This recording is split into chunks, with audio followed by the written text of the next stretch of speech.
In this lecture, we survey the politics of international economic relations. We consider the extent to which economic interdependence and globalizations have a transformative effect on how the larger world of international relations works.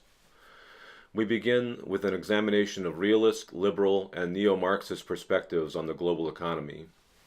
In the process, we provide a brief, non-technical introduction to the liberal theory of comparative advantage and mercantilist and neo-Marxist responses. That leads to a discussion of the post-World War II Bretton Woods institutions, presented as the institutionalization of a liberal world economic order. Institutions discussed include those at the global level and regional level. The second half of the lecture provides a more detailed examination of economic globalization. The definition of globalization is developed and the causes of globalization are discussed and presented as a combination of technological changes and policy choices.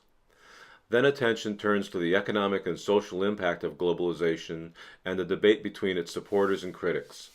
The lecture concludes with an extended discussion of the geopolitical consequences of globalization and debates over whether globalization makes war and conflict among states more or less likely, and whether globalization is reversible. Thomas Friedman, author and New York Times columnist, makes the liberal case for globalization. David Reif, political scientist, argues the case from the perspective of the realism paradigm.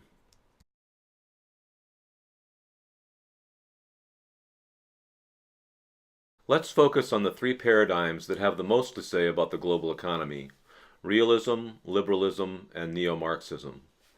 The argument over globalism centers on the centuries-old debate over protectionism and free trade.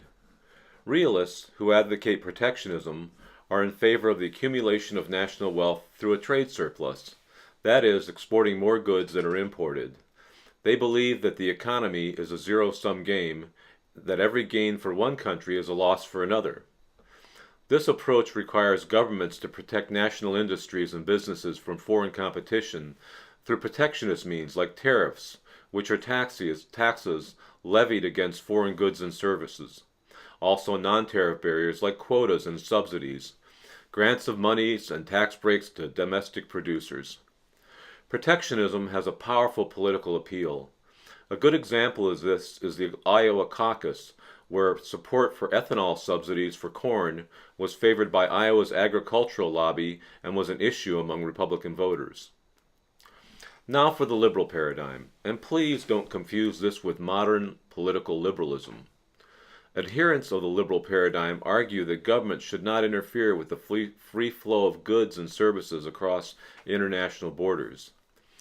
This is based on the theory of comparative advantage, which holds that if, for example, it's cheaper to grow rice in China than in Louisiana, it makes more sense to allow Americans to buy less expensive Chinese rice than it is to put a tax on that Chinese rice and make it more expensive to buy than the rice grown in Louisiana. Even if a country has what is known as an absolute advantage, that is, they can grow or make all things more cheaply than any other country, it still makes sense to focus your efforts and production on those things that you do best and buy other products from foreign countries. The belief that countries should have complete economic self-sufficiency is called autarky. Liberals believe that trade leads to gains for all countries and is a positive-sum game. Followers of neo-Marxism still follow Karl Marx's original thinking on international trade. They regard global trade as economic rivalry between capitalist states. They also believe that international trade represents the exploitation of poor countries by developed capitalist states. According to the dependency theory, poor countries are poor because they were once victims of colonial rule, and now they're the victims of rich, developed countries. Neo-Marxists hold that little of what rich countries gain through this exploitation trickles down to the workers in those rich capitalist countries. They reject the idea that free trade is a positive-sum game. In July 1944, during the last year of World War II, representatives of the United States and 43 other nations met in Bretton Woods, New Hampshire, to establish the rules that would determine the post-war international economic order. The United States, which had become the dominant economic power in the world, pushed for free markets and free trade.